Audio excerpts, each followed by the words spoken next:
Juice ले हमने P के दोबारा।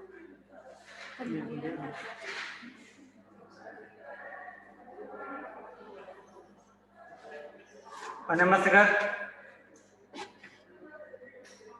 Anam Asghar, Aqsa, Atiqur Rahman, Atiqur Rahman, Ayesha Arshad, Ayesha Arshad, Bisma Tanveer, Manur Bhatt, present sir. Maryam Zarif, Mohammad Shoaib, नूर फातिमा, नूर फातिमा, राबिया नजर, राबिया नजर, प्रेजेंट लगा दें।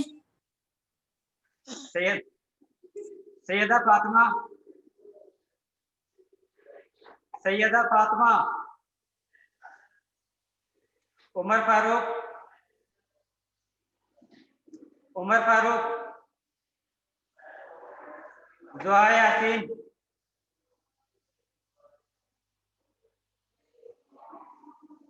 जुहा यासीन, सर आयशा अरशद की लगा दें। सर एन सेक्शन की हो गई है। 3 की हो रही है अभी। सर आयशा अरशद की लगा दें। सर मेरी भी अटेंडेंस लगा दे। मरियम फिजा की। अनम असगर है, yes sir present. Atiqur Rahman है, बिस्मा तनवीर, प्रेजेंट नूर सर। फातिमा, बिस्मा तनवीर, नूर फातिमा, सैयदा फातिमा वाजिद, उमर फारूक, जुहा यासीन। सर सीरत रानी की लगा दें। N1 सेक्शन, N की सेक्शन की अभी नहीं हुई।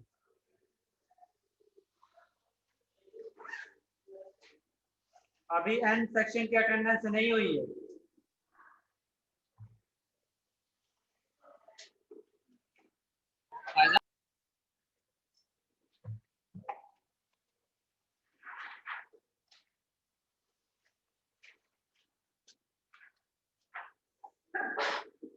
Ahmad Zahid, present sir. Ali Mohammad, present sir. Faslan Kashi, present sir. Ayesha Akhtar, Ayesha Akhtar, Ayesha Kaneeza, present sir. Ayesha Kaneeza, present sir.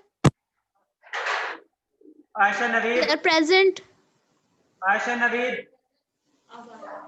फायदा इरशाद, फायदा इरशाद,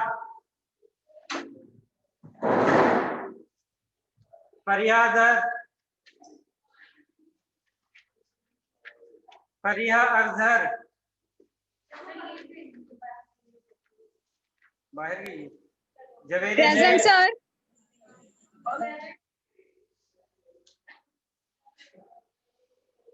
फरिया अजहर कहाँ है?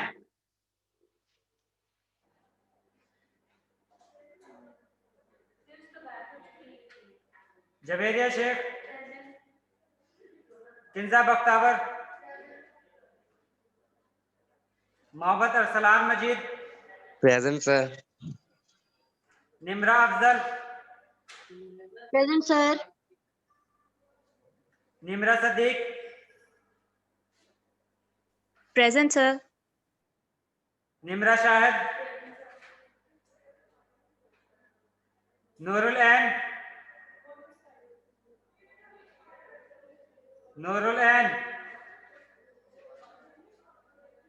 रिजवानुल्लाह खान, नूरुल ऐन है? प्रेजेंट।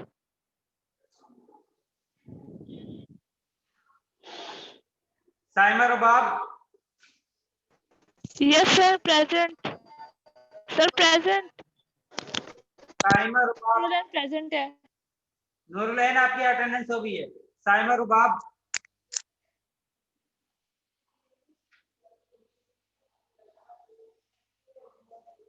सना Gaffar?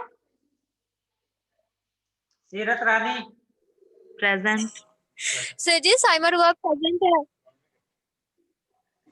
Saima Rubab. Shalida Naeem? Present. Syeda Sumaiya Gilani? Present sir. Tauseef Ahmed? Usama Gulzar? Usman Hussain?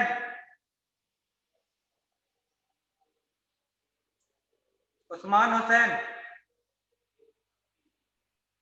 Wajiha मकबूल?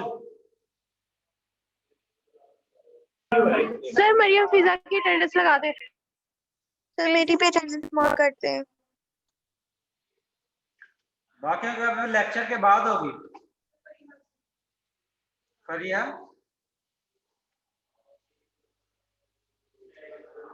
दोबारा क्लास में लगा लेते। आयशा अख्तर है? फायदा इरशाद? उस्मान हुसैन?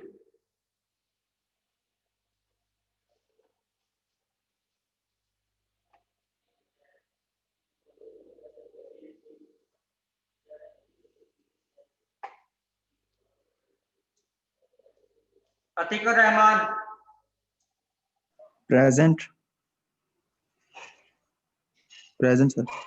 नूर Fatima?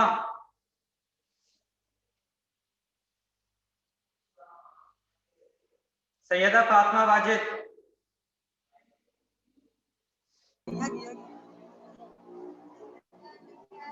Syeda Fatima Wajid? Present sir. Umar Farooq? Umar Farooq? Zoha Yaseen? Present sir.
Last time हमने जनरल गैस इक्वेशन और डेंसिटी का रिलेशनशिप इसके बारे में स्टडी किया था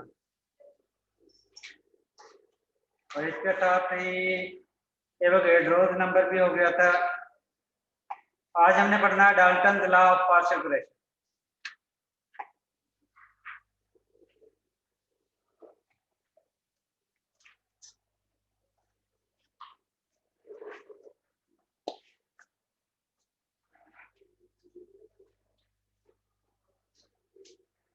Dalton law of partial pressure कहता है कि जिस वक्त आप लोग डिफरेंट गैसेस का प्रेशर आप लोग कैलकुलेट करते हो तो उस कंडीशन में आप लोगों के पास टोटल प्रेशर जो है वो इक्वल होता है पार्शियल या pressure due to individual gas.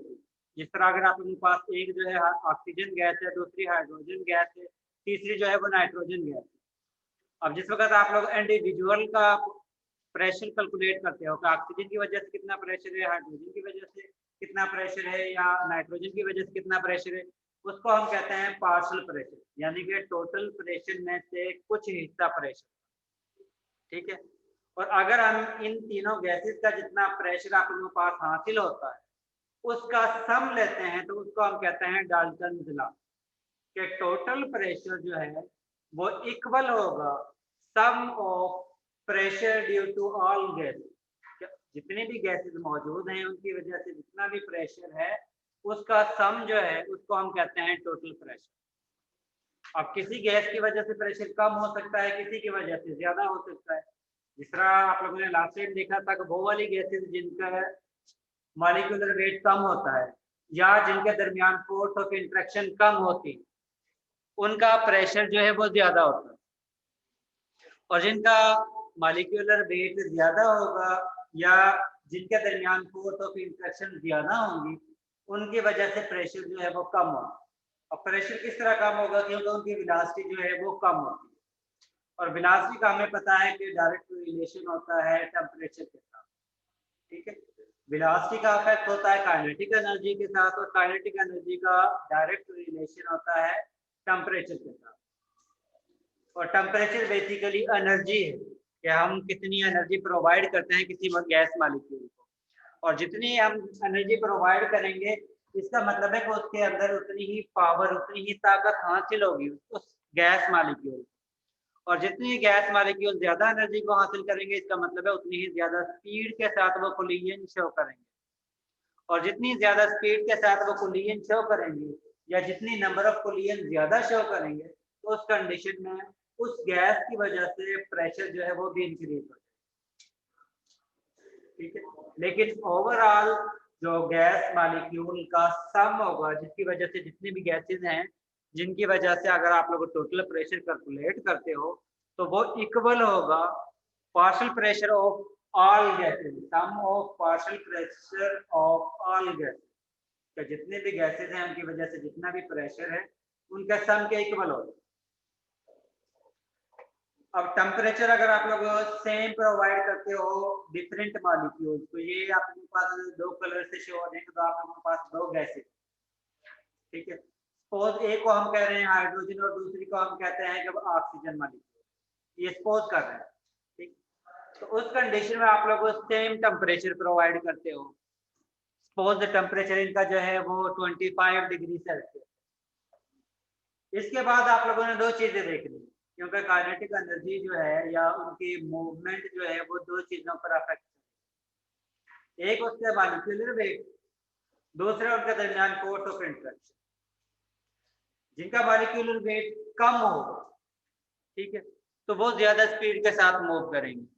जिस तरह एक साइड पर आप लोगों के पास ट्रक होता है, दूसरी साइड पर आप लोगों के पास बाइक साइकिल है, और दोनों को आप लोग इक्वल फोर्स ही अप्लाई करते हैं, पुश करते हैं।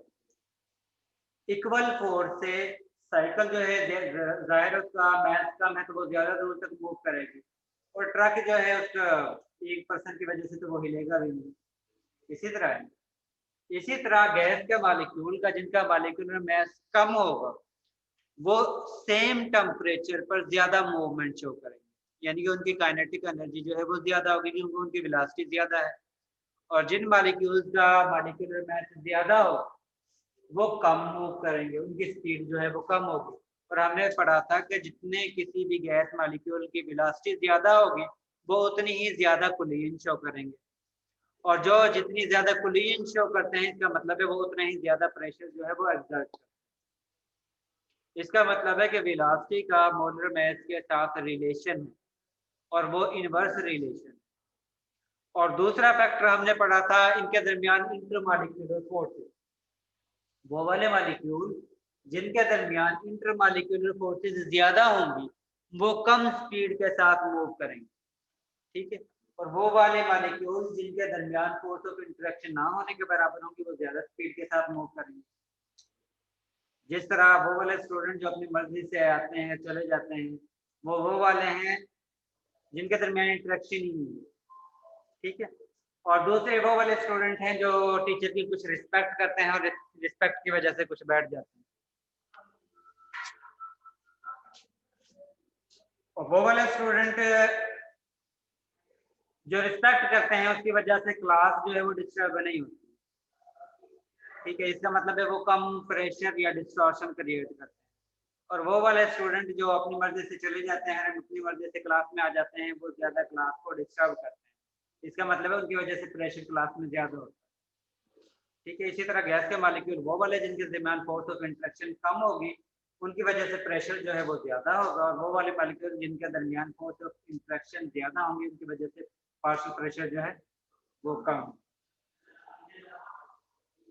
इस चीज का क्लियर हो गया है। इसके बाद नेक्स्ट है kinetic molecular theory. Kinetic molecular theory जो है वो आप लोगों को इनके दरमियान इनकी मूवमेंट के बारे में, इनके टोटल जो कैलकुलेशन है कि किस तरह ये मूवमेंट करते हैं, इनका इफेक्ट क्या होता है, इनके वेलोसिटी का वॉल्यूम के साथ क्या रिलेशनशिप है, उसके बारे में बताते हैं। अब इसके कुछ पॉइंट्स हैं। ये तो आप लोगों ने पार्शियल प्रेशर का पढ़ लिया था। प्रेशर जो है वो इक्वल होता है फोर्स पर यूनिट एरिया कि जितना फोर्स ज्यादा होगी तो उस कंडीशन में प्रेशर भी उतना ही ज्यादा होगा। अगर क्रॉस सेक्शनल एरिया कम होगा तो उस कंडीशन में प्रेशर जो है वो ज्यादा होगा, यानी प्रेशर का क्रॉस सेक्शनल एरिया के साथ इनवर्स रिलेशन है और फोर्स के साथ डायरेक्ट रिलेशन। फोर्स यहाँ पर बेसिकली वो फोर्स है जो मॉलिक्यूल कोलिजन के दौरान एक्सर्ट कर। ठीक है, अब ये फोर्स कम भी हो सकती है, ज्यादा भी हो सकती है। जो जितनी ज्यादा कोलिजन शो करेगा उसकी वजह से फोर्स ज्यादा अप्लाई होगी, और जो कम कोलिजन शो करेगा उसकी वजह से फोर्स जो है वो कम अप्लाई होगी। ये बंद है यार।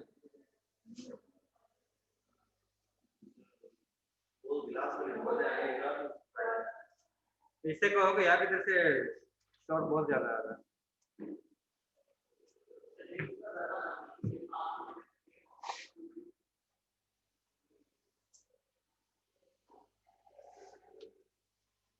Excuse me sir. जी सर ये चैप्टर 11 स्टार्ट करवाया आज आपने? सॉरी सर ये चैप्टर 11 स्टार्ट करवाया है? चैप्टर क्या किया है? ये चैप्टर अभी 10th ही चल रहा है।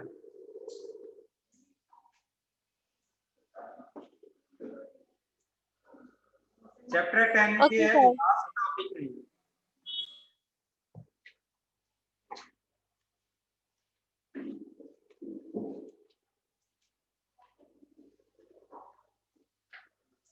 इसका मतलब है कि टोटल फोर्स जो है जिसकी वजह से प्रेशर जनरेट होता है वो इक्वल होती है जो फोर्स अप्लाई होती है multiply by number of collision, यानी कि जितने नंबर ऑफ कोलिजन ज्यादा होंगे इसका मतलब है फोर्स जो है जो अप्लाई हो रही है गैस के मॉलिक्यूल की वजह से वो उतनी ही ज्यादा होगी।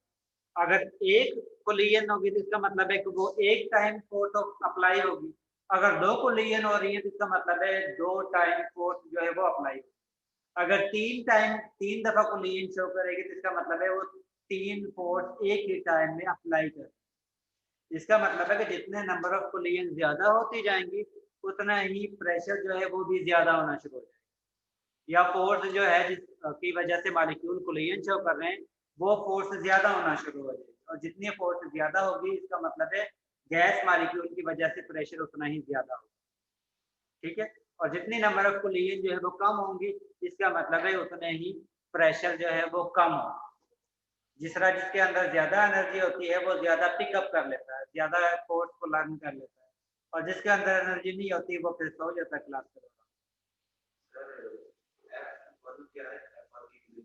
एफ यानी कि कोई भी मॉलिक्यूल सपोज वो 1 है, उसकी वजह से कोलिजन जो फोर्स वो एक्सर्ट करता है जिस वक्त वो एक कोलिजन शो करता है वो फोर्स है F1, ये हम सपोज की हुई।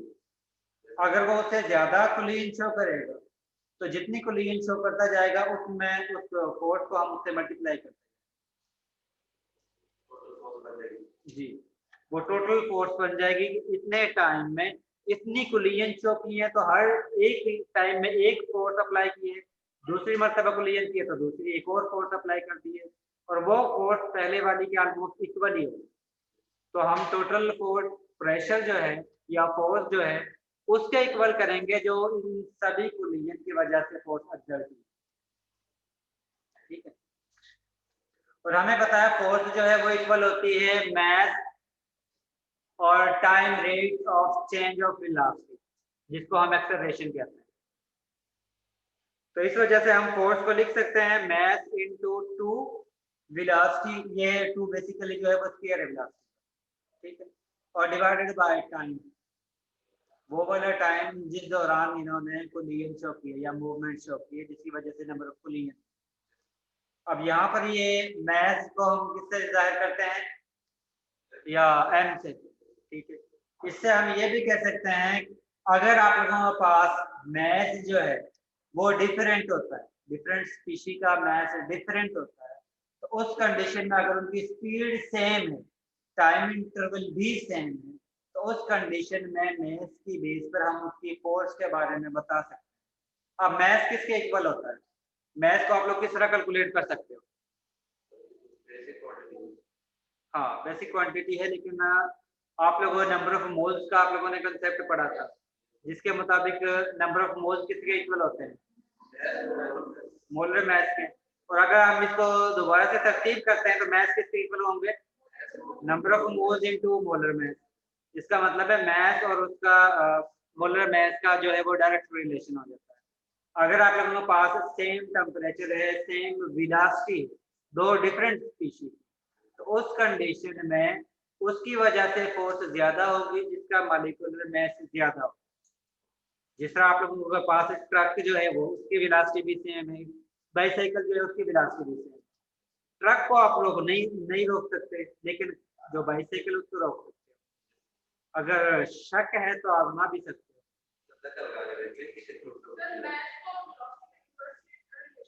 मास का वेलोसिटी का डिपेंड करता है कि आप लोगों के पास जो, हाँ, इन दोनों का आपस में इनवर्स रिलेशन है। अगर आप लोगों के पास सेम स्पीशी है, सेम वेलोसिटी है, तो उस कंडीशन में मोलर मास, जिसका मोलर मास ज्यादा होगा उसकी वजह से फोर्स भी ज्यादा जनरेट होगा, ठीक है, और जिनका मोलर मास कम होगा उसकी वजह से कम ही फोर्स जनरेट होगा, ठीक है। ये चीज क्लियर होगी, क्योंकि इसी तरह के क्वेश्चन मैंने आप लोगों से पूछना है कोई। तो इसकी बेस पर हम लिख सकते हैं प्रेशर डायरेक्टली रिलेशन है mv स्क्वायर जो है वो फोर्स की जगह पर हमने वैल्यू पूछी, ठीक है, और number of collision divided by v, force की जगह पर mv स्क्वायर आ गया है, नंबर ऑफ कोलिजन ये वाली वैल्यू इस फोर्स टोटल फोर्स की जगह पर, और एरिया की जगह पर हमने वॉल्यूम को पूछ लिया। इसका मतलब है कि टेम्परेचर जो है वो वेलोसिटी के डायरेक्टली रिलेशन है। इसका मतलब है कि जितना टेम्परेचर आप लोग इंक्रीज करोगे तो उसकी वजह से वेलोसिटी जो है वो इंक्रीज होगी, और जितनी वेलोसिटी इंक्रीज होगी इसका मतलब है कि वेलोसिटी जो है वो प्रेशर के डायरेक्टली रिलेशन है। इसका मतलब है कि जितने वेलोसिटी इंक्रीज होगी उतना ही प्रेशर जो है वो भी इंक्रीज होगा, ठीक है। और इसकी बेस पर आप लोग आसानी से बता सकते हो कि किसकी वजह से काइनेटिक या प्रेशर ज्यादा है और किसकी वजह से प्रेशर जो है वो कम है। इसके बाद इसके कुछ पॉइंट्स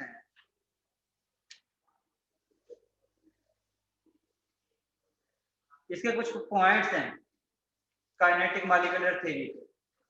अब यहाँ पर वो नहीं है, लेकिन बुक में वो दिया हुआ है, वो मेरे ख्याल में 5 या 6 है, जिसमें वो कहता है कि वो वाले मॉलिक्यूल, कुछ ऐसे मॉलिक्यूल भी हैं जो सिंगल एटम पर कंसिस्ट करते हैं, जिनकी मिसाल जो है हमारे पास नोबल गैसेज है, ठीक है, वो सिर्फ एक ही एटम पर मुश्तमिल होते हैं। और बेसिकली मॉलिक्यूल कहता है किसको कहता है,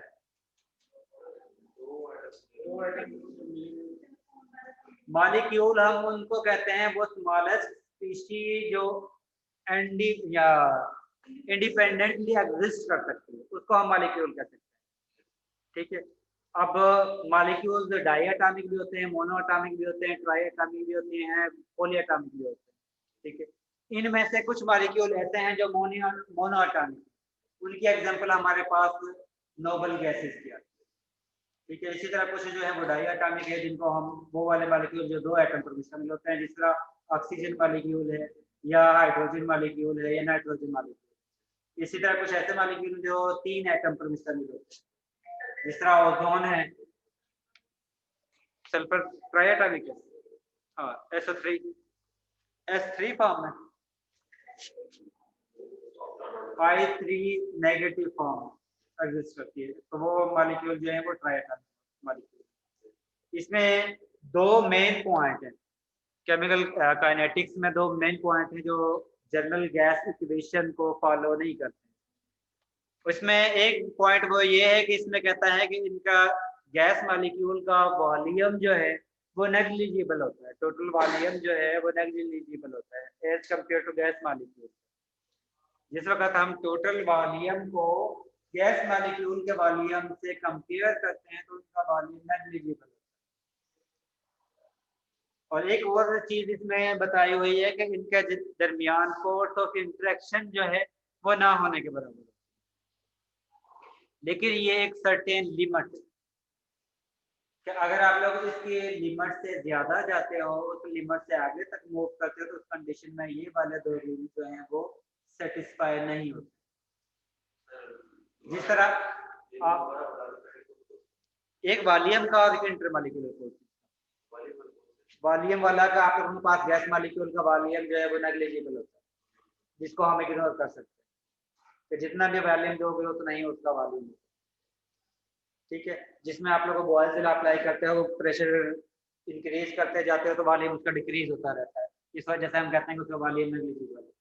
ठीक है, लेकिन एक सर्टेन लिमिट तक कि जिस वक्त आप लोग प्रेशर अप्लाई करते जाते हो तो गैस मॉलिक्यूल एक दूसरे करीब आते जाते हैं, आते जाते हैं, आते जाते हैं, लेकिन एक स्टेज आती है जिस वक्त गैस का मॉलिक्यूल एक वॉल्यूम स्पेसिफिक हो जाता है, उस पोजीशन पर इंटरनल प्रेशर इतना हो जाता है तो वो एक्सटर्नल प्रेशर के इक्वल हो जाता है, जिसकी वजह से अगर आप लोग मजीद वॉल्यूम या प्रेशर इंक्रीज करते हैं तो वो वॉल्यूम उसका रिड्यूस नहीं होता है, डिक्रीज नहीं होता है। तो इस बेस पर हम कह सकते हैं गैस मॉलिक्यूल का वॉल्यूम होता है। ठीक है, एक दूसरा जिसको आप लोग कहते हैं कि इनके दरमियान फोर्स ऑफ इंटरेक्शन जो है वो ना होने के बराबर, जिस वक्त आप लोग मॉलिक्यूल को एक दूसरे के करीब लेकर आते हैं तो उस कंडीशन में उनका दरमियान फोर्स ऑफ इंटरेक्शन जो है वो भी जनरेट होना शुरू हो जाता है, जिसकी वजह से हम ये भी नहीं कह सकते कि भाई इनके दरमियान फोर्स ऑफ इंटरेक्शन जो है वो नहीं। ठीक है, इसके साथ एक और पॉइंट इसमें दिया हुआ है कि आप लोगों के पास काइनेटिक एनर्जी जो है वो टेम्परेचर के डायरेक्टली रिलेटेड होती है। काइनेटिक एनर्जी, गैस मॉलिक्यूल की काइनेटिक एनर्जी जो है वो टेम्परेचर के डायरेक्टली रिलेशन होती है। तो टेम्परेचर जितना इंक्रीज करते हैं उतनी काइनेटिक एनर्जी जो है वो इंक्रीज होती है, जितना टेम्परेचर लो करोगे उतनी काइनेटिक एनर्जी जो है वो डिक्रीज होती है। इसका मतलब है कि जो हमने आइडियल गैस इक्वेशन पढ़ी थी P = nRT, उसमें कुछ ना कुछ चेंजिंग की जरूरत है, क्योंकि हमारे पास सही वैल्यू नहीं आ रही है। और कहाँ पर सही वैल्यू नहीं आ रही है? एक हमारे पास जो वॉल्यूम है उसमें चेंज करने की जरूरत है, दूसरा हमारे पास जो प्रेशर है उसमें कुछ चेंज करने की जरूरत है। बाकी एंड नंबर ऑफ मोल्स है वो तो फिक्स वैल्यू ही होती है। इसके बाद आर जो है वो जनरल गैस कांस्टेंट है, वो भी फिक्स वैल्यू है। टेम्परेचर जो है वो हम फिक्स ही रखते हैं कि इतना टेम्परेचर पे वैल्यू कैलकुलेट करनी है या इतने वैल्यू पर आप लोगों ने वैल्यू कैलकुलेट करनी है। इसका मतलब है कि जनरल गैस इक्वेशन में 2 चीजें हमें चेंज करनी है, जरूरत है। एक हमें प्रेशर की वैल्यू और दूसरा जो है वॉल्यूम। ठीक है, और उसकी डेरिवेशन आप लोग नेक्स्ट में फिजिकल जिस वक्त आप लोग पढ़ोगे तो उसमें आप लोगों के पास इसकी कंप्लीट डेरिवेशन होगी कि किस तरह आप लोग उसकी कैलकुलेशन करते हो और जनरल गैस इक्वेशन को, आइडियल गैस इक्वेशन को रियल गैस के लिए अप्लाई करते हो। इसके बाद दोस्तों नेक्स्ट पॉइंट है आप लोगों का टॉपिक जो है वो डिफ्यूजन एंड फ्यूजन।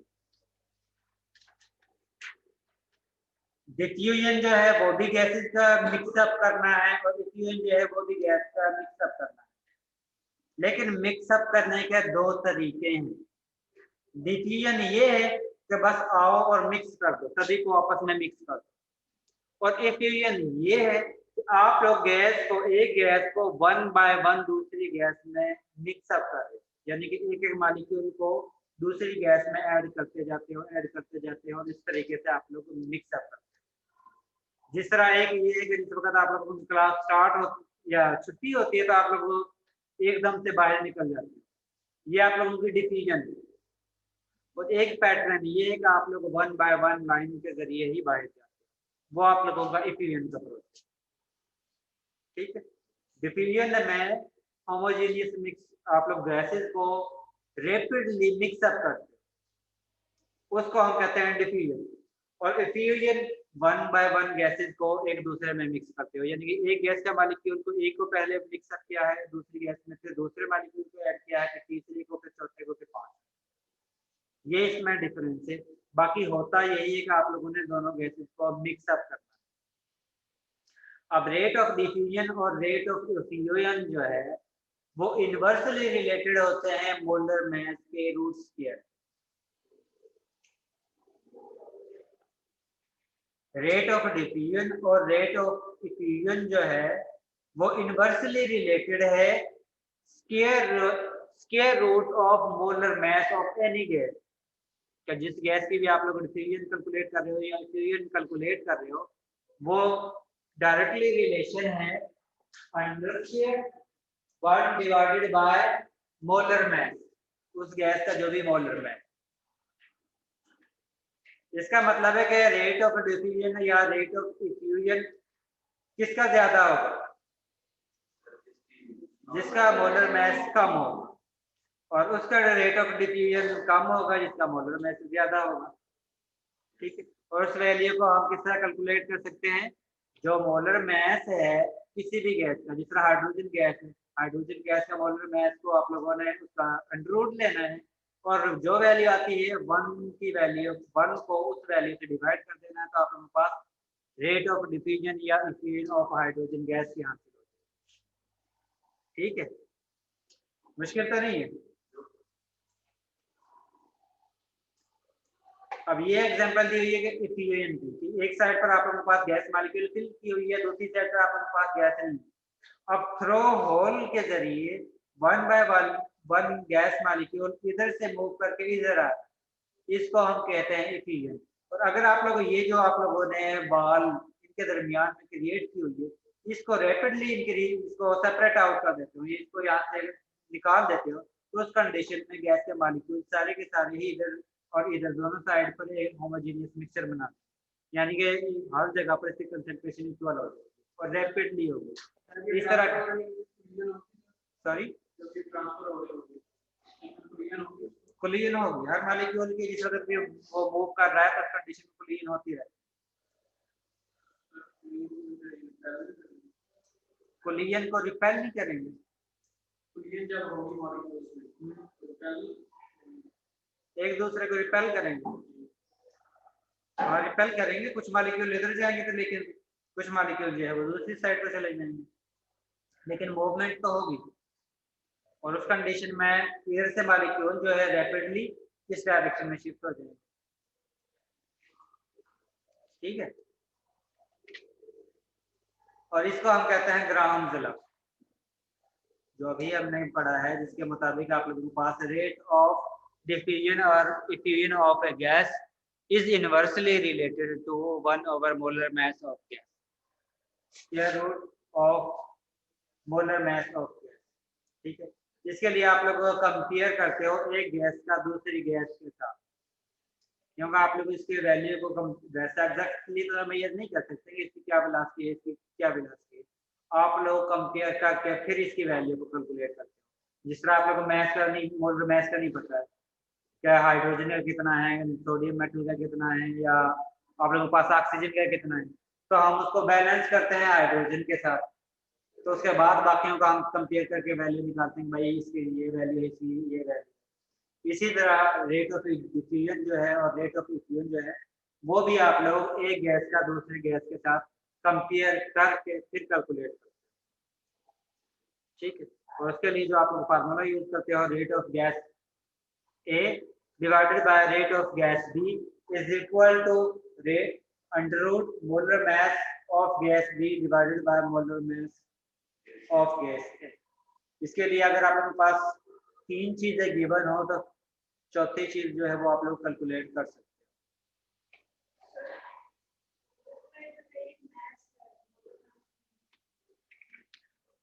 मैथ लिखा हुआ है तो आप लोग उसको भी इसी तरह लिख सकते हो। मैथ आप लोगों को मैंने इक्वेशन बताई थी, मैथ जो है वो इक्वल होता है number of moles into molar math.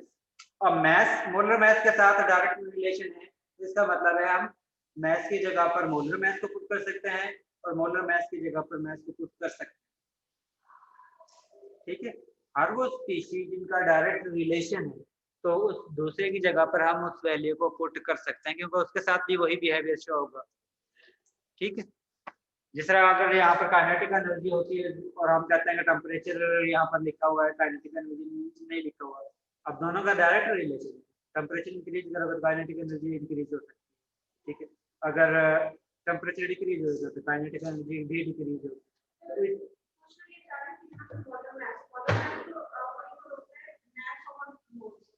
जी नहीं, इसमें बोल रहे मैथ भी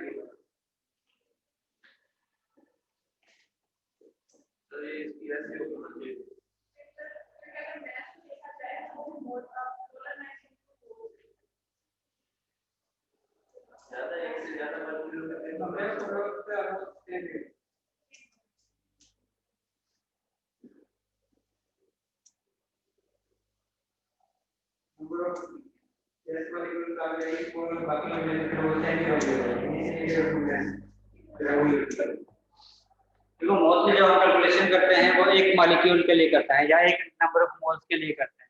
तो उस कंडीशन में इनकी वैल्यू 1 तो मैथ किसके इक्वल हो गया, मोलर मैथ के, और इसलिए उसने फिर मोलर मैथ की जगह पर मैथ की वैल्यू। अगर मैथ भी हो तो फाइंड करना आसानी होगी। और जैसे अगर आप लोगों के पास लैब मैनुअल यानी पेपर होता है फाइनल या जो भी होता है तो उस कंडीशन में आप लोगों के पास रेडी टेबल होता है और उसमें मोलर मैथ गिवन होता है, उधर से भी आप लोग कंपेयर करके वैल्यू कैलकुलेट कर सकते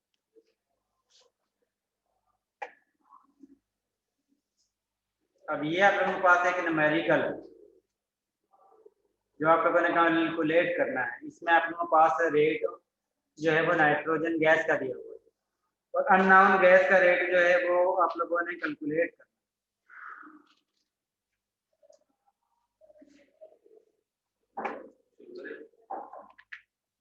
चलें करें, यानी कि एक साइड वाली टोटल वैल्यू उसने दी हुई है, दूसरी साइड पर उसने मोलर मैथ आप लोग कैलकुलेट कर सकते हैं। मोलर मैथ की वैल्यू पुट करोगे तो आप लोगों के पास दूसरी स्पीशी का मोलर मैथ हासिल हो जाएगा।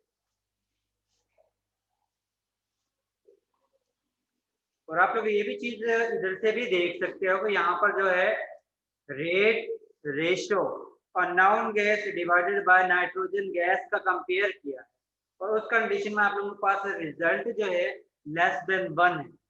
इसका मतलब है कि उसकी वेलोसिटी जो है नाइट्रोजन गैस से कम होगी या ज्यादा होगी?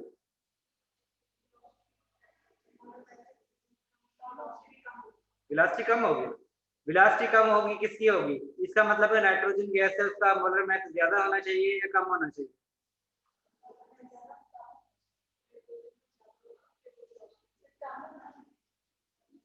सेम टेम्परेचर पर जिसका मैथ कम होगा, मोलर मैथ कम होगा, उसकी वेलोसिटी ज्यादा होगी और जिनके मोलर मैथ ज्यादा होगा उनकी वेलोसिटी कम होगी। ठीक है, यहाँ से आप लोग एक आइडिया हो जाता है कि आप लोगों का आंसर किसके राउंड अबाउट आना चाहिए। इसका मतलब है कि अगर ये हाफ होता, इसकी वैल्यू हाफ होती तो इसका मतलब है कि उधर से भी वैल्यू तकरीबन जो है इसका जो दूसरी गैस है उसका मोलर मैथ इसके ऑलमोस्ट जो है वो क्या होगा, हाफ होगा। अगर डबल होती है तो डबल हो जाएगी। कितना आया है जी?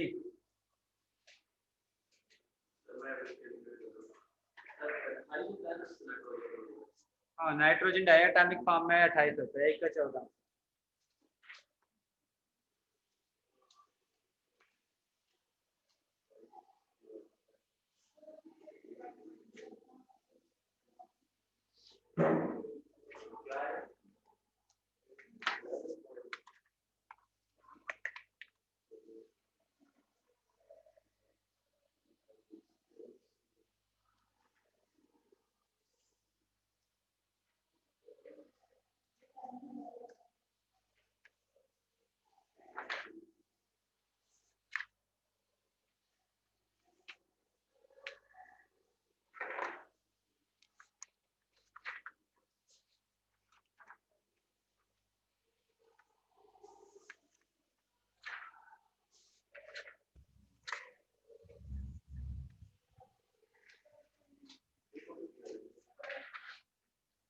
एक्सक्यूज मी सर,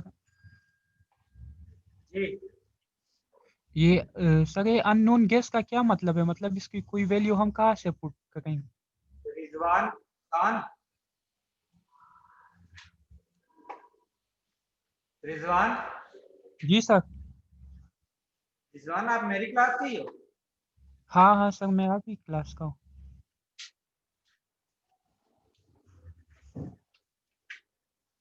रिजवान आपकी अटेंडेंस हुई है? नहीं सर, मेरा वो इशू आ रहा है।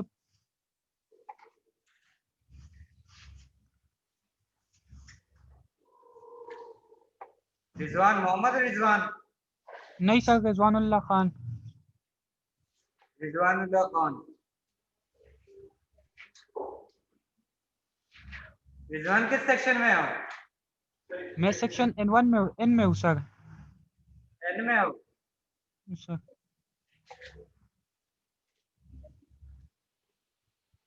वही है ना, आपकी अटेंडेंस नहीं हुई इसलिए मैं कह रहा था। ठीक है जी सर। रिजवान, सर ये अननोन गैस का ना समझ नहीं आ रहा, इसकी वैल्यू हमने कहाँ से पुट करनी है? अननाउन की आप लोगों ने मोलर मैथ जो है वो कैलकुलेट करना है, और जो आप लोगों के पास मोलर मैथ हासिल होगा उसकी बेस पर आप लोगों ने बताना है कि ये अननाउन गैस कौन सी है, क्या उतना ठीक मोलर मैथ किस गैस का होता है।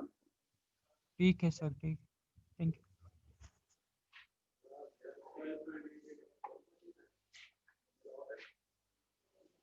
जी कैलकुलेट कर लिया है? कितना आया है?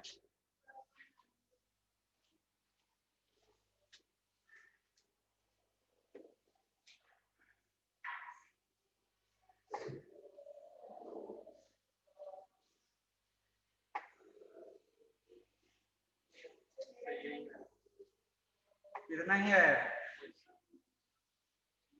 इसका मतलब है आप लोगों ने बिल्कुल ठीक किया है। इसके बाद है real gas. Ji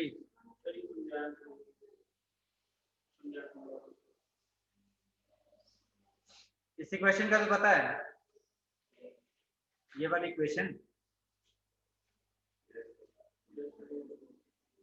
rate of diffusion or effusion of gas A divided by rate of diffusion of gas B is equal to molar mass of diffusion gas A, sorry B divided by molar mass of diffusion gas A। यहाँ पर ये unknown gas है और ये हमारे पास nitrogen gas. इसका total का answer उसने दे दिया है, इसका टोटल आंसर जो है वो 0.462 है। हाँ, टोटल वैल्यू आप लोगों के पास ये वैल्यू है, ठीक है। उसके बाद आप लोगों ने ये गैस बी का गिवन है, मोलर मास नाइट्रोजन गैस, ठीक है, और ये आप लोगों ने कैलकुलेट करना है। आप लोगों यहाँ पर स्क्वायर रूट है, इसको खत्म करने के लिए दोनों साइड पर आप लोगों ने स्क्वायर लेना है। इस वैल्यू का जिस वक्त आप लोग स्क्वायर लेते हो तो वो आप लोगों के पास क्या आंसर आता है? किया है कैलकुलेट? स्क्वायर लेना है, इधर से स्क्वायर रूट जो है वो खत्म हो जाए। उसके बाद यहाँ पर आप लोगों के पास नाइट्रोजन गैस का मोलर मास है और इधर से ये वैल्यू जिसका स्क्वायर आप लोगों ने लिया है इधर आके डिवाइड, ठीक है। ये वैल्यू इसका मोलर मास इधर जाके ऊपर चला जाएगा और इधर से दूसरी वैल्यू जो है इधर आके डिवाइड। जिस वक्त आप लोग इसके मोलर मास से जो आप लोगों के पास ये रेशियो है जिसका स्क्वायर लेते हो उससे डिवाइड करते हो तो आप लोगों के पास दूसरी गैस का मोलर मास हासिल होता है और वो इक्वल आता है 131 ग्राम पर मोल। और उसके बाद आप लोग वो चेक कर लेते हो कि ये मोलर मास किस गैस के इक्वल आ रहा है और वो गैस आप लोगों के पास हो सकती है।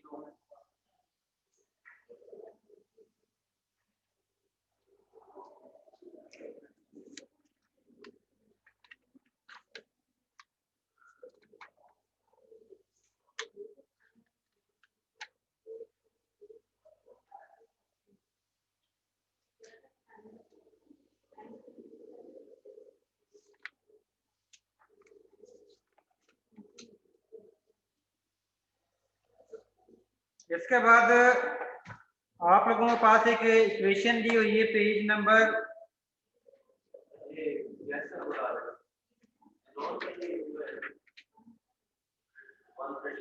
130 जीनोन का होता है, फिर वही होगी। ये लाजमी नहीं होता कि आप लोगों एग्जैक्ट वही गैस बता सकते हो, जिस भी गैस का उससे इक्वल मोलर मैथ आएगा उन सभी को आप लोग लिख सकते हैं और वो एक्सेप्टेबल होगा। नोबल गैस है कि या नहीं है? नोबल गैस किस फॉर्म में एग्जिस्ट करती है?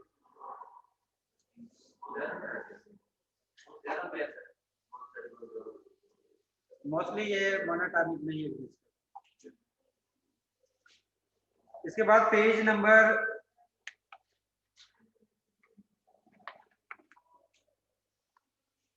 379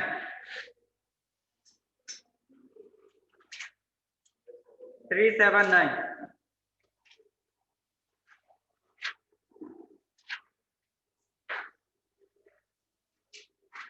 यहाँ पर एक इक्वेशन दी हुई है कि average speed of A gas molecule, जिसको हम शो करते हैं यू से एवरेज स्पीड को, और वो इक्वल है u square is equal to R T 3RT over MA। यहाँ पर R जो है वो जनरल गैस कांस्टेंट है, T जो है वो टेम्परेचर है, M जो है वो मास है, Na एवोगैड्रोस नंबर। इसका मतलब है कि यहाँ पर एवोगैड्रोस नंबर Na की वैल्यू फिक्स है, R जो है जनरल गैस कांस्टेंट है उसकी वैल्यू फिक्स है, टेम्परेचर फिक्स ही रखते हैं मोस्टली कि जिस टेम्परेचर पर आप लोग वेलोसिटी कैलकुलेट करना चाहते हैं। बाकी आपके पास एक चीज बचती है और वो है मैथ या मोलर मैथ, क्योंकि दोनों ही डायरेक्ट रिलेशन है। ठीक है, इसका मतलब है कि आप लोगों के पास वेलोसिटी और मैथ या मोलर मैथ का क्या रिलेशन होगा? इनवर्स। अगर आप लोगों के पास डिफरेंट गैसेस गिवन हो और आप लोगों से पूछा जाए कि किसकी वेलोसिटी ज्यादा है सेम टेम्परेचर पर और किसकी कम है, तो आसानी से बता सकते हो या नहीं बता सकते हो?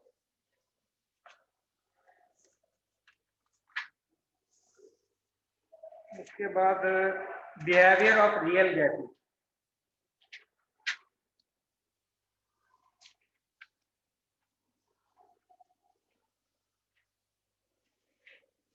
जैसा कि मैंने अभी आप लोगों को बताया था कि आइडियल गैस के लिए आप लोगों के पास इक्वेशन है PV is equal to nRT, लेकिन जिस वक्त हम इसकी वैल्यू कैलकुलेट करते हैं डिफरेंट वॉल्यूम डिफरेंट टेम्परेचर, तो उस कंडीशन में आप लोगों के पास डिफरेंट हीट पीसी या वैल्यू जो है वो हासिल होती है। मैंने कहा था अगर आप लोग प्रेशर बहुत ज्यादा इंक्रीज कर देते हो उस कंडीशन में PV is equal to nRT का फार्मूला अप्लाई नहीं कर सकते, क्योंकि उस कंडीशन में आप लोग वॉल्यूम को इग्नोर नहीं कर सकते, और ना ही आप लोग उस वक्त कर सकते हो जिस वक्त मॉलिक्यूल यानी प्रेशर ज्यादा इंक्रीज करते हो तो उस कंडीशन में उनका दरमियान फोर्स ऑफ इंटरेक्शन जो है वो भी इंक्रीज हो जाती है। तो उस कंडीशन में उनके दरमियान फोर्स ऑफ इंटरेक्शन जिस वक्त इंक्रीज होती है उस कंडीशन में भी उनका वॉल्यूम जो है उसको या प्रेशर को हम इग्नोर नहीं कर सकते, क्योंकि प्रेशर बेसिकली जो है वो वॉल्यूम के डायरेक्टली इनवर्स रिलेशन, कि जितना प्रेशर इंक्रीज करते हैं उतना वॉल्यूम जो है वो डिक्रीज होता है। इसका मतलब है कि ये दो चीजें हैं जिनको आप लोग चेंज करने की जरूरत है, जिसकी वजह से आप लोगों के पास हर टेम्परेचर या हर पॉइंट पर वैल्यू एग्जैक्ट नहीं आती। अब क्यों नहीं आती है? आइडियल गैस का एक्चुअल गैस के साथ हर या ये कह लो कि हर टेम्परेचर पर 0 डिग्री सेल्सियस पर और 100 डिग्री सेल्सियस पर एक जैसे आंसर क्यों नहीं आता? सॉरी नहीं, अगर वो 0 डिग्री पर भी गैस फॉर्म में हो और 100 डिग्री पर भी गैस फॉर्म में हो तो किस पर यानी कि वो जनरल गैस इक्वेशन को फॉलो करेंगे और किस पोजीशन पर नहीं करेंगे?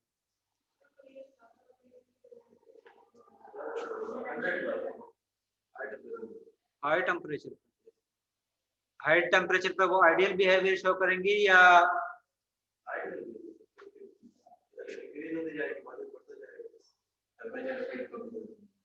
हाई टेम्परेचर पर गैसेस का बिहेवियर आइडियल की तरफ शिफ्ट होना शुरू हो जाता है। अगर लो टेम्परेचर रखते हैं तो उस कंडीशन में उनका बिहेवियर जो है वो नॉन आइडियल की तरफ शिफ्ट होना शुरू हो जाता है। अब इसकी रीजन क्या है जी?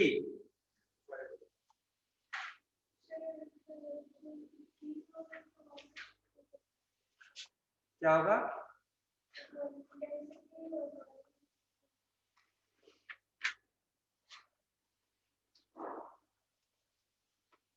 जी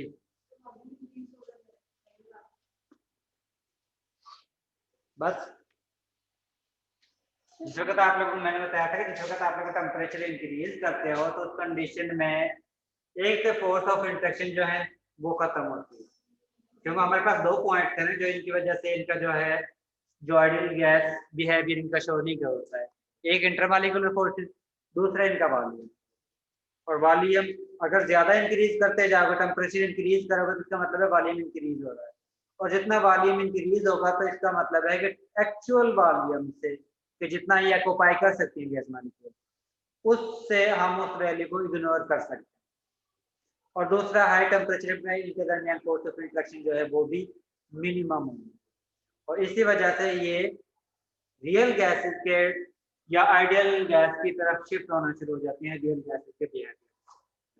ठीक है, जिस वक्त आप लोग ज्यादा टेम्परेचर यूज करोगे तो उस कंडीशन में इनका बिहेवियर जो है वो आइडियल की तरफ शिफ्ट होगा, और अगर आप लोग लो टेम्परेचर यूज करोगे तो उस कंडीशन में इनका बिहेवियर रियल या आइडियल गैस से डेविएट करना शुरू हो जाएगा। इसके साथ इनवर्स एक और चीज है प्रेशर का। प्रेशर की क्या है?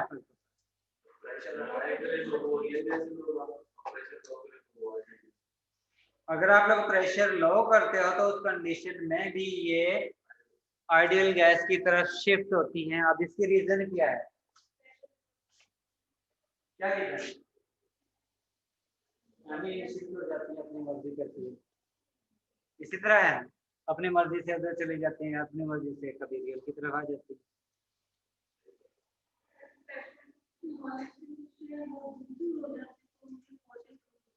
जितना प्रेशर कम करोगे उतना ही मॉलिक्यूल एक दूसरे के अवे होंगे, और उस कंडीशन में उनका वॉल्यूम जो है वो इंक्रीज होगा। और जितना आप लोग प्रेशर इंक्रीज करते हो तो उस कंडीशन में मॉलिक्यूल एक दूसरे के करीब आते हैं, जितना करीब आएंगे उनके दरमियान फोर्स ऑफ इंट्रैक्शन जो है वो भी जनरेट होना शुरू हो जाती है। वो डिपेंड करता है कि आप लोग कितना प्रेशर अप्लाई करते हैं।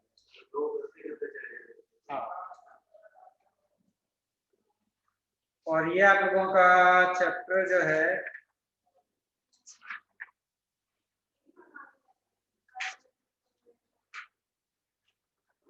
इसके बाद आप लोगों का नेक्स्ट टॉपिक जो था वो पोल्यूशन का था।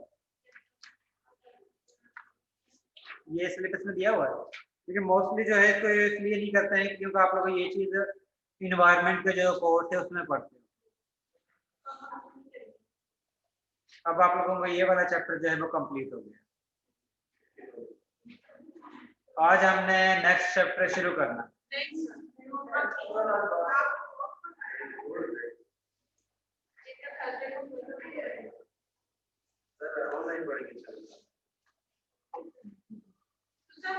असल में ये चीज उससे रिलेटेड है जो अभी आप लोग पढ़ रहे हो, इसलिए मैं चाह रहा था ये शुरू कर दें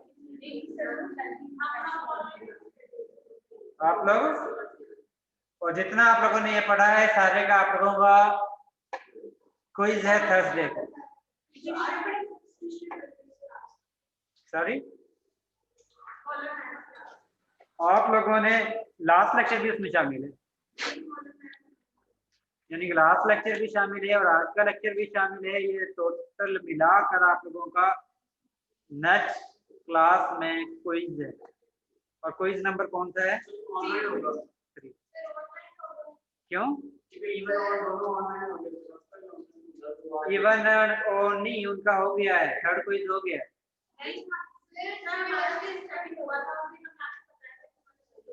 अब थर्ड है ना, अब जो थर्सडे को क्विज होना है वो थर्ड ही है ना।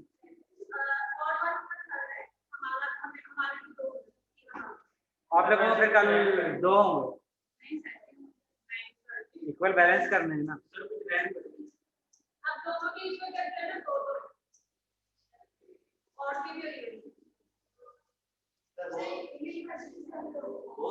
हो गई हैं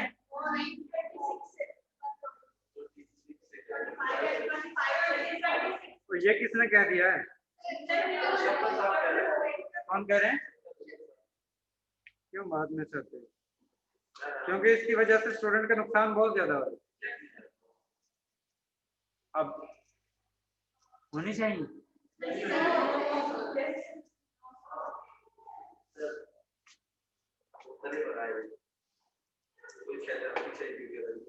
नहीं, वैसे नुकसान बहुत ज्यादा है।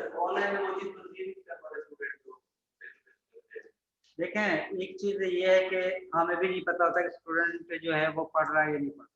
हकीकत जो है, क्यों हमें नहीं पता कि आप लोगों के वीडियो पे आप क्या कर रहे हैं, क्योंकि मुझे तो सिर्फ आप लोगों का नाम शो हो रहा है। इसके अलावा तो मुझे नहीं पता कि कोई प्रेजेंट है या नहीं है, क्योंकि यहाँ पर अटेंडेंस हो रही होती है लेकिन वो प्रेजेंट नहीं होती। तो इस चीज से आप लोगों को नुकसान ज्यादा होता है, क्योंकि आप लोगों को पता नहीं होता कि लास्ट सेमेस्टर में हमने क्या पढ़ा था वैसे लास्ट सेमेस्टर PC1। तो उसमें ये सारे रिलेशन जो आप पढ़ रहे हो ये सारे दिए हुए हैं, फिर भी आप लोगों को पता नहीं चल रहा।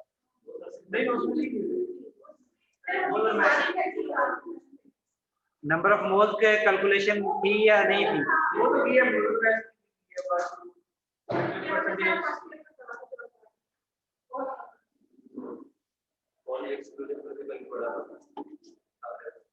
आगे भी यही चीजें चलती हैं, लेकिन इनकी डिटेल जो है वो ज्यादा होना शुरू हो जाती है।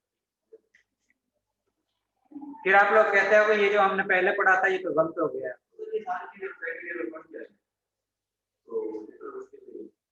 आगे फिर एडवांस में जाते जाओगे ना, जिस तरह जाते जाते हो, क्योंकि स्टार्टिंग में इसलिए करते हैं कि स्टूडेंट एक दफा अपने यानी कोर्स से गो थ्रू कर लें, उसके बाद फिर अगले एडवांस लेवल पर जाएं। अदरवाइज मोस्टली स्टूडेंट इस तरह के होते हैं जो भूल जाते हैं। वो कहते हैं कि पीछे पढ़ा था ये टॉपिक, वैसे वाकई पढ़ा था, और अगर क्विज में आ जाता है तो फिर तो वो कहते हैं कि ये तो आउट ऑफ सिलेबस है। इसलिए फिर कोशिश करते हैं कि कुछ ना कुछ उसको भी टच करके फिर आगे चलें। नेक्स्ट टॉपिक आप लोगों का जो है वो है वेलोसिटी।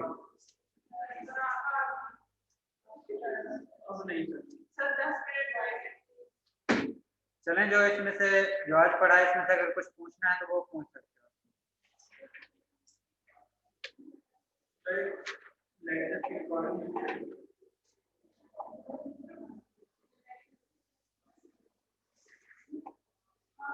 उस्मान हुसैन है?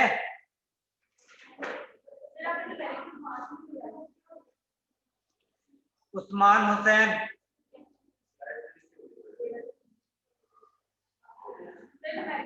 फायदा इरशाद।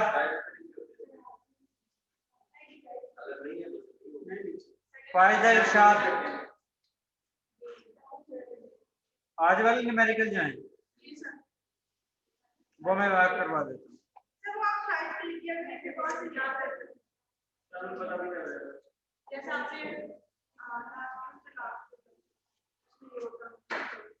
नूर फातिमा है? नूर फातिमा। उमर फारूक। उमर फारूक।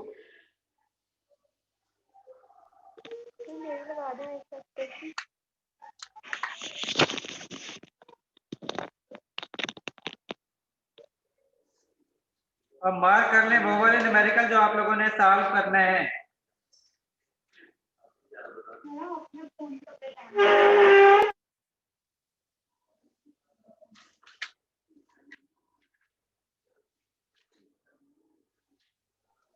फिर आयशा अख्तर की लगा दें।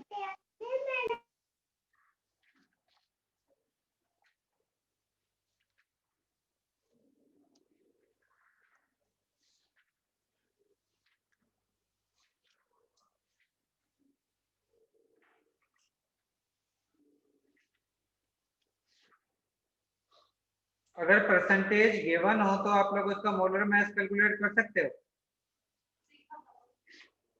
मैथ जो है हाँ जो भी है कर लोगे ना।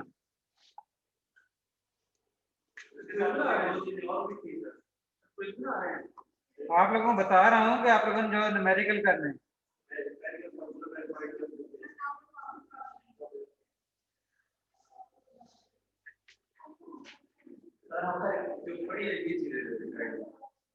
आप लोगों ने 10.85 करना है न्यूमेरिकल, 10.84, 10.86,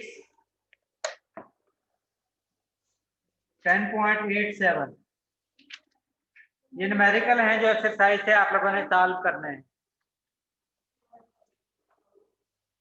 दोबारा बता दूं, 10.84,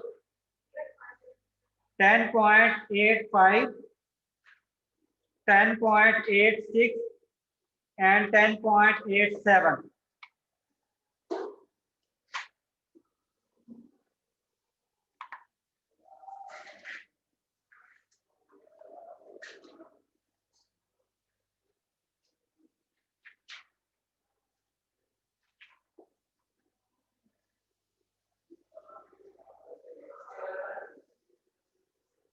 इसके साथ 10.96,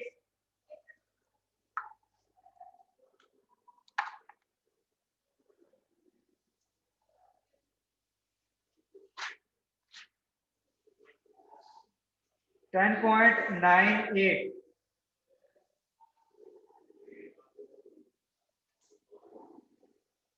ये वाला न्यूमेरिकल आप लोगों ने करना है।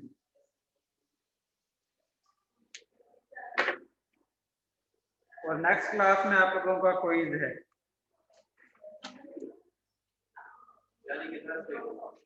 यानी कि थर्सडे को।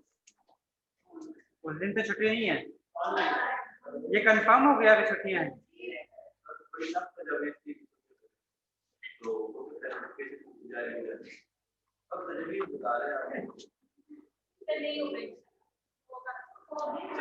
अभी बैठे हैं, 5 मिनट रहते हैं। अगर ऑनलाइन हो गए तो आप लोगों ने बैठना ही है सिर्फ। मैं भी अम्मा निगरानी करती हूँ। ये वाला सर बात सुनिए, इसमें ये वाला फॉर्मूला लगे, एसटीपी एक वैल्यू दी हुई है b1 b1, तो b जो है सेकंड उन्होंने क्या है लेटेंट फाइंड कर, तो सर आज तक करके अटेंडेंस लगा दें, मैंने लेट क्लास ज्वाइन की थी। ये वाली स्टैंडर्ड कंडीशन, ये p2 होगी और ये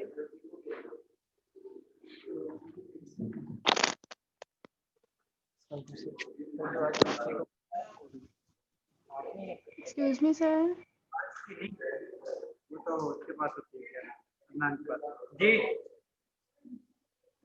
जी आयशा, सर आयशा अख्तर के सर, आयशा अख्तर की अटेंडेंस सर लगा दें, मैंने क्लास लेट ज्वाइन की थी। मोहम्मद उमर फारूक है?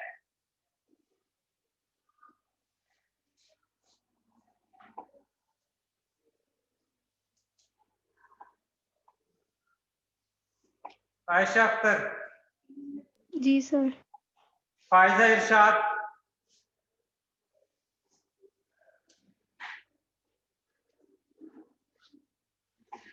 उस्मान हुसैन।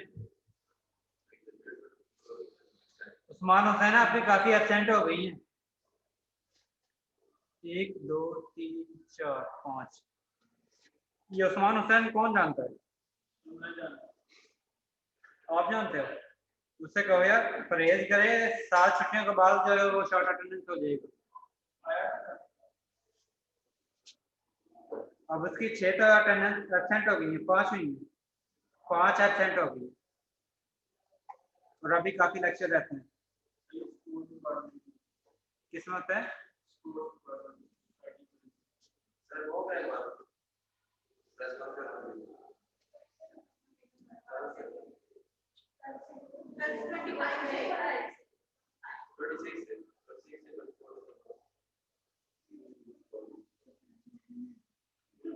ट्वेंटी सिक्स से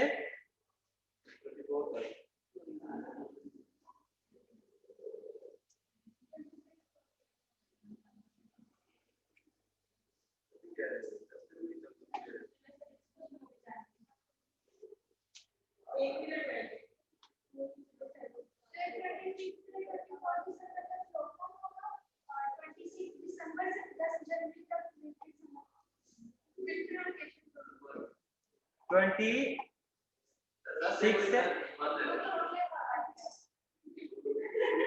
चले, कुछ नहीं पूछना, ठीक है, अल्लाह हाफ़िज़।